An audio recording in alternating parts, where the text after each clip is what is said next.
बातमीपत्राची सुरुवात आपण करणार आहोत। उपमुख्यमंत्री अजित पवार आणि जयंत पाटील तसंच रोहित पवार यांच्यामध्ये रंगलेल्या शाब्दिक सामन्यानं काका किसी से कम नहीं होता याचा चांगलाच अनुभव रोहित पवारांना शनिवारी आला असेल।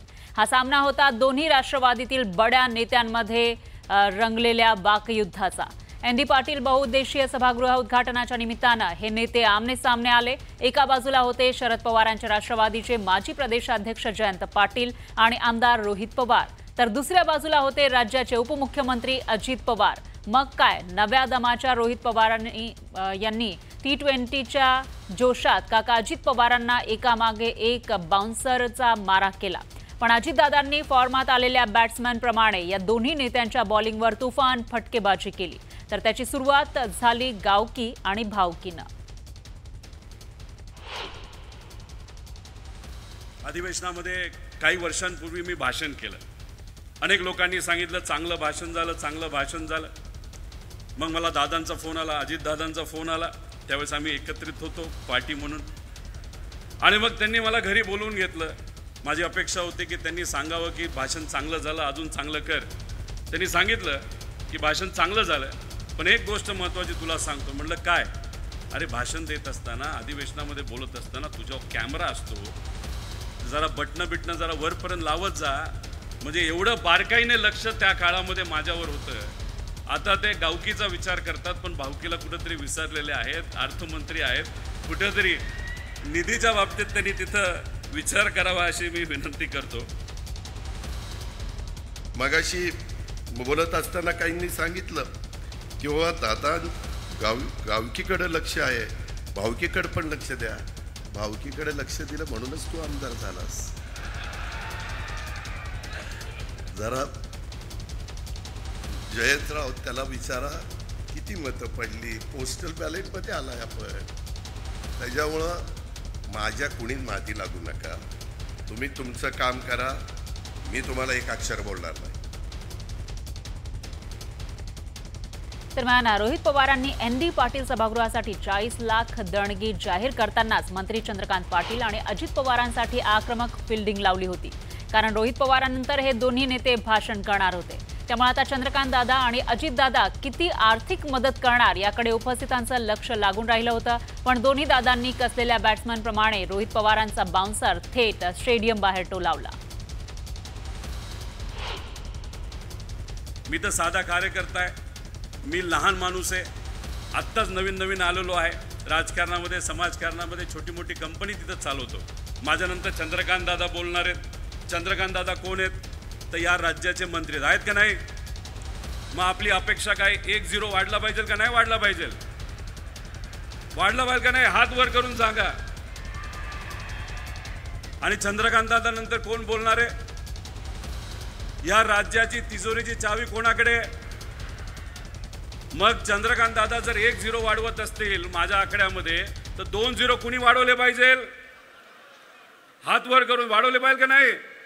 आता ते काय बोलतील मला सांगता येणार नाही। दादांनी मला सूचना केली आहे की लगेच जिल्हा नियोजनमधून 10 कोटीचा प्रस्ताव तयार करावा। रोहित पवारांनी 40 लाख दिल्यानंतर ते म्हणाले की 1-0 मी जोडावं। मी एका गिरणी कामगाराचा मुलगा, माझे आई वडील दोघेही गिरणी कामगार। तुमच्यासारखं सोन्याचा चमचा घेऊन जन्माला आलो नाही बाबा मी। माझ्या वडिलांना पहिला पगार महिन्याला 10 रुपये, रिटायरमेंटच्या वेळेला महिन्याला 1400 रुपये, आणि त्यामुळे मी अशी घोषणा करत नाही। मला एक गोष्ट सांगायची, मगाशी चंद्रकांत दादा पाटील पण संगीताला विचारत होते की किती खर्च येणार आहे।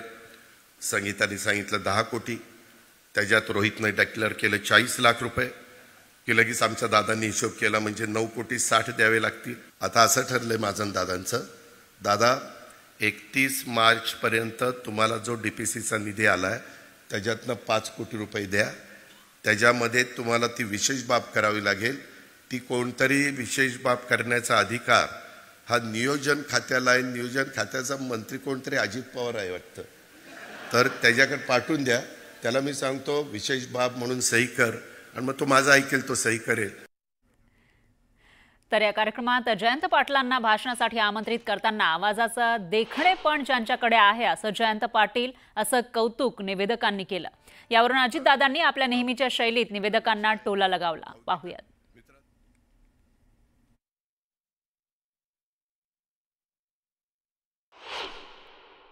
स्वर्गीय राजाराम बापूंच्या कर्तृत्वाचे वारसदार, कर्तृत्व नेतृत्वाबरोबरच आवाजाचं देखणे पण ज्यांना लाभलं ते इस्लामपूर विधानसभा मतदारसंघाचे माननीय आमदार आणि राज्याचे माजी मंत्री सन्माननीय श्रीयुत जयंतरावजी पाटील साहेब. मगाशी हिंदी तर महाशयांनी सांगितलं, आवाजात प्रेमळपणा असलेलं देखणं नेतृत्व. जयंतराव पाटील, आम्ही काही देखणे नाही काय, त्याला वाळव्याला बोलवायचं, इथं बोलवायचं, आमचीच बिन पाण्याने करायची ही देखणा. आणि आम्ही काय बिन देखणा आहे? तुला बघतोच, ये माझ्याकडे कसं काय येते. तर या कार्यक्रमात बोलताना अजित पवारांनी मुलांनाही कानपिचक्या दिल्या. एक मुलांनो लक्षात घ्या, हे आता तुम्ही ओरडताय ना हो करून काय काय काढतात ते आवाज, परंतु त्याच्यात मुलींचा आवाज नाही, फक्त पोरांचा आवाज आहे. सध्या काय व्हायला लागलंय, आत्ता पण स्पर्धा परीक्षेत आमच्या मुलीच मुलांच्या पेक्षा जास्त पुढे आल्यात. का तर मग हे बघ, ह्या टाळ्या माझ्या मुलींच्या आहेत आणि मुलं